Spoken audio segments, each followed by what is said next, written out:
Yo no vilo lo to magado gbenami. Magado gbenami le mi apeto ko mi apede la Yesu Kristo kon come. Jijo nyebe ya kata mi ga no dule ka popo ya me.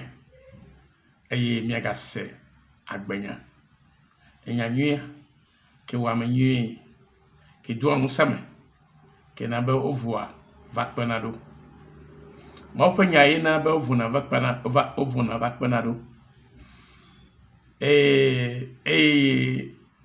Atenye amasika tutu ma obe na nye na yi ne onton ha na nyabe enye mauto ejijia mino Mawunya obrom mino Mawunya som mino pokobe hawal chichileji gakabia bia nyebe de nyatape Kristo to le odomea Kristo to le ame odome gbeya le church omea le hihiamea le watonpo amajojioa abaleke gamasuye bo achro so domplo gomora Abraham bia ba de ekpa majojo etore o mada se duanti ama tore o mada se duanti o ma ha ya komo tokpo amajojo ama aton ba po neneo ke lote pre esroa pre eviao lote ya gatokpo ngbedo mongo ha lote bo sro gatokpo ngbedo mongo ha metokpo de o no vinye ejebe mi anye be Kristo to de siade do la bia anu le Yesu Kristo pe nkwaji wa khwele Yesu Kristo pe nkwame alo oba khwele Yesu pe nkwata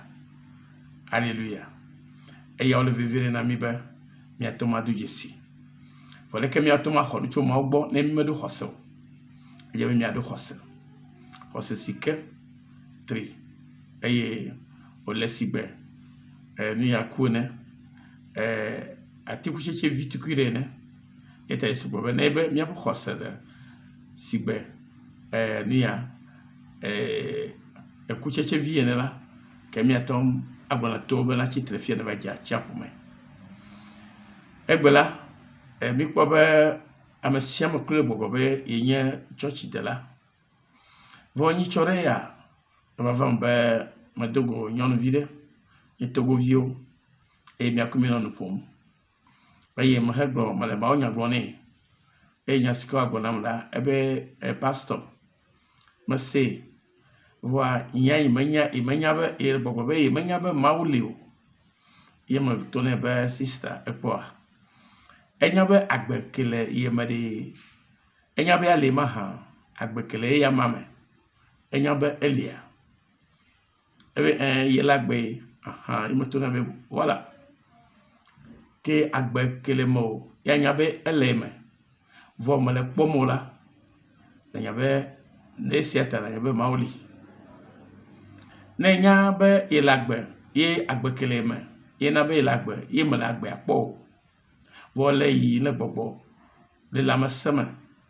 ele nusia no wom de ke jirobe na wedo ke ye mato jesi agbea kele mo pe edo na ola matonya mawo matonya be mo halio yata magbene be ya pastor enya nenema for ya nusike le fude na yenye be va ko be amagbeto ko blobo le church la mo povo totoro kale wo ple yo kemel church ya idomo o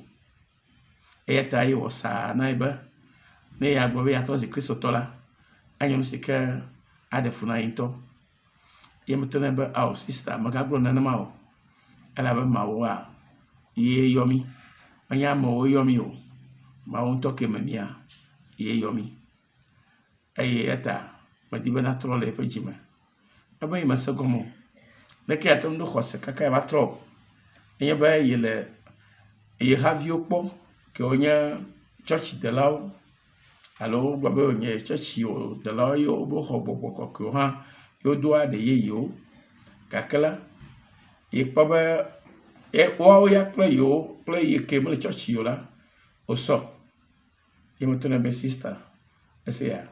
nu si ke gblɔm le fia la gbɔgbɔ ƒe nya ye ne be yakpɔ amewo le gota ƒe nuwɔna ye eya matrɔ le dzime la ke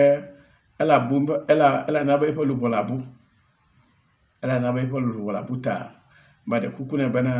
na se nya siwo gblɔm le ne enyo nyanya yo mawo ƒe nya ye nenema ke wogblɔ na ye hã hafi ye hã metrɔ dzime ma eye gbe la menye mawo ƒe dɔwɔla le gbeƒã ɖem mawo ƒe nya ne nɔvinyewo katã be woawo hã netɔtrɔ le woƒe dzime ke gblɔna be numanti ko ye na be ya tsɔtsi ya ɖe fu na ye nɔviwo va ye xɔlɔ va kpe na ye be ya va tsɔtsi ne yewo hã asubɔ Mawu eye yaxɔ Yesu ye bia se be leke xɔna Yesua ɖo egblɔna be ne va tsɔtsia koa ne woyɔ amewo va ŋgɔ kple ne va ye tsã ne gblɔ be yaxɔ Yesu eye nyɔnuvia ele gbɔgblɔ be ye mele amea kpɔ be yaxɔe ɖe leke yaxɔe ɖo yaxɔ nu ke le kpɔkpɔ be yaxɔ nua ye xɔnɛ ye yaxɔe vɔ Yesua alo Mawua ye mele kpɔ o leke atɔ xɔe ɖo be ye matɔ xɔe ye be hã nya ɖeka le fia wobe xɔse nu ka nye xɔse xɔse nye nu si ke eɖo kaka ɖe dzi vɔa mele kpɔm o vɔ xɔe se be eli ye nye xɔse donc Mawu la womekpɔnɛ o eye enye gbɔgbɔ ye ta egblɔ be ame sia ame si ke le asubɔe la na subɔ le gbɔgbɔ kple enyateƒe me eye sista to na be pastor sia ye nɔviawo nyateƒe ye wogblɔ na be tsɔtsi kudoe eye ye be ye va yi bia nya geɖewo wobe ne gbe da asi dzi kɔ la xɔ gbɔgbɔ kɔkɔe donc nuwo katã le bizarre na ye etsaka do ye ta ye die be ya nya leke ya te ŋu tutu kafi ya kpɔ ɖeɖe ta eye metsɔ nu ƒo nɛ eye míakoe mi le kame fifia esia gbe be manɔ ŋusẽ dome yi nɔvi mi kpɔa nu siawo nana be ame geɖewo gbe dzimetɔtrɔ ya ame siwo trɔ zi kristotɔwo vɔ la woƒe agbenɔnɔ la eganyra wu ame siwo gblɔ be yewo menye kristotɔwo alo ame siwo menye kristotɔwo ame geɖe le wo ɖokɔ yɔ gblɔ be wonye kristotɔ vɔ gakea womekpɔ ɖeɖe o elabe le tsɔtsiawo me la wole yɔ wo ne va ko ne amewo ne sugbɔ tsɔtsia me ko evɔ eye woƒe didi nye be ne wo sɔgbɔ la wole adzɔga na yewo sɔgbɔ ne sɔgbɔ la wole ana be yewo be tsɔtsia wole be tsɔtsi gã ɖe wonye vɔ biabia nye be ame siwo le tsɔtsia me la wokpɔ ɖeɖe ya le kpɔɖɔ me nyitsɔ mekpɔ crusade alo ƒuƒoƒo ƒe gbedodoɖa ɖe le Togo le YouTube dzi alo le Facebook dzi amewo sɔgbɔ ale gbegbe amewo sɔgbɔ yewo le afɔtu anyi le aƒa dom le wli dom hele ha dzim be Yesu gbɔ va be wòava subɔ Yesu biabia nye be ame siwo katã va ƒoƒu gbemagbe va crusade ɖe wokpɔ ɖeɖe ya wose Kristo Yesu ƒe dɔ si ke wòwɔ na wo gɔmea wofia woa alo leke wogblɔ be ne va crusade woado gbe ɖa ame ka yi gbedoɖaƒe ne xɔse mele si o ame ka le gbedoɖaƒe ne menye kristotɔ o elabe ne nye ame ɖetɔ ne yɔe la ye wòatɔ na o vɔ ne be menye tɔ la ela sese be ne yɔe la nase gbe o elabe evi ke me dzia ne me yɔa ese gbe ho be papa le yɔ alo mama le yɔ vɔ ne be amebu yɔe be kɔdzo alo kɔmla alo kofia ela nya be amebu yɔe ɖewohi enye eƒe ŋkɔ ye vɔ menye yetɔ yo ta ma tɔtɔ ne be papa o eye ŋutsu tsɛ ma gblɔ be ye vie wònye o ta ame si ke dzi via ye tsɔ ŋkɔ ne via nye ɖevia ŋutɔ gblɔ be ne tsɔ ŋkɔ na ye hafi wodzi o ke ame si ke dzi la ye la tsɔ ŋkɔ ne be woayɔ be kɔmla elabe medzi o eblaɖagbe woayɔ be kɔmi elabe medzi o mimiɖagbe woayɔ be adzovi elabe medzi o dzoɖagbe nenema wòle ma nenema ke wòle gbɔgbɔm ƒe akpa dzi hã ma nɔvi yewo be miado dzesi ŋdɔwo vevie be ame geɖewo le tsɔtsia yi gbe la womekpɔ ɖeɖe o eya ta kristotɔ ƒe ŋkɔ ko yɔ ta ɖe woyɔ ta ɖe ŋuti koe eya ta nenema ke ne gbɔ va aƒeme la woƒe agbenɔnɔ la egba le nenema pɛpɛpɛ si gbe leke wole tsa ene eye tɔtrɔm le vava o eye gaɖemɔ la ame ɖewo gbɔ me yi tsɔtsia kaka ati kɔ nam nye ŋgbadza yi ke o elabe womegblɔ nyateƒea na wo womegblɔ nu si ke ku ɖe dzimetɔtrɔ ŋuti na wo eye wole yiyim ko wole woyɔ va ko eyawo nye nu si geɖe ke le enu gblẽ le tsɔtsiwo megbe nu geɖe ke le ame geɖewo he ɖe megbe egbe eye ame geɖewo wotɔ he ɖe megbe xoxo eya ta nɔvi medi be matsɔ nya ya atsɔ ado ŋusẽ o bena edze be ewo ke nye asem la na di dzimetɔtrɔ ƒe mɔ. Dzimetɔtrɔ ƒe mɔ to nyateƒe la dzi xɔse me.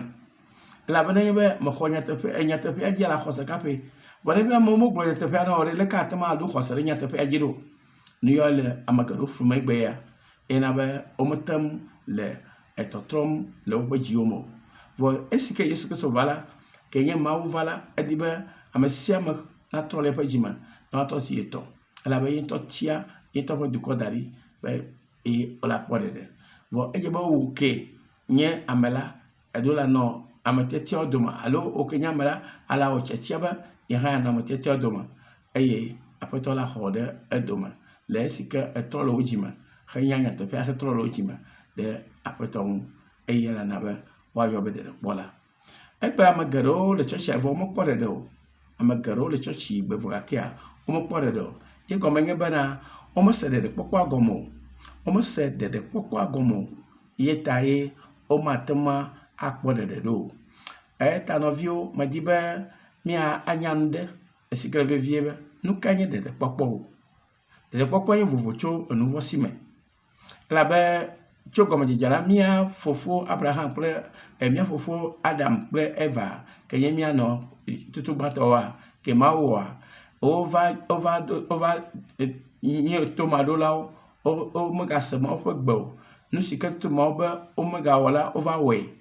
eye edzɔna nenema.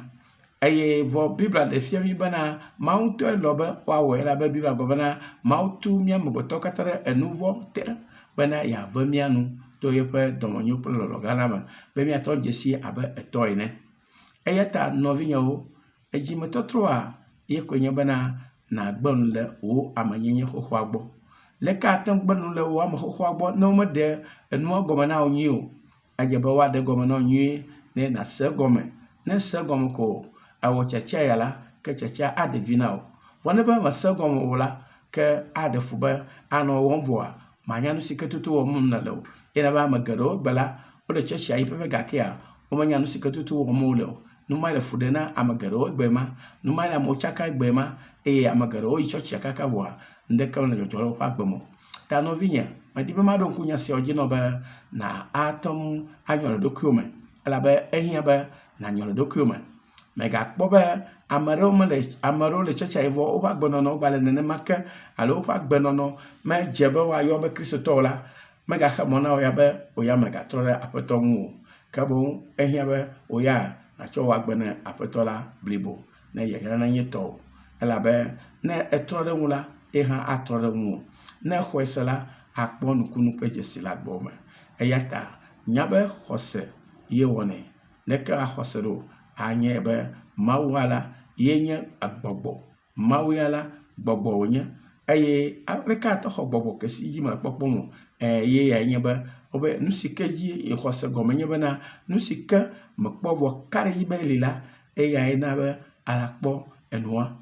Mekpɔe o vɔ exɔe se ye kaɖi dzi eɖo kaka ɖe dzi kple blibo bena nene numa enua le ma. Elana be akpɔ xɔ eɖeɖe eye ana be ate ŋu kpɔ ŋusẽ ke le Mawu ƒe gbɔgbɔ me la aɖu fia ɖe ƒe agbe dzi eye atɔ si eya ma le ɖe tɔ le Yesu ƒe ŋkɔ me.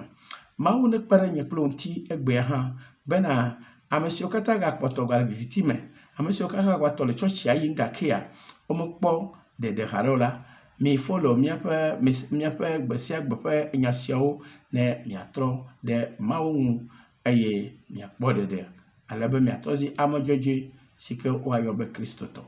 Mawu ne yra wo be ese nya siawo gbea, ke míagayi dzi zã ɖe ya le enya siawo ƒe edziyiyi me. Mawu ne yra mi katã le Yesu Kristo ƒe ŋkɔ me. Amen.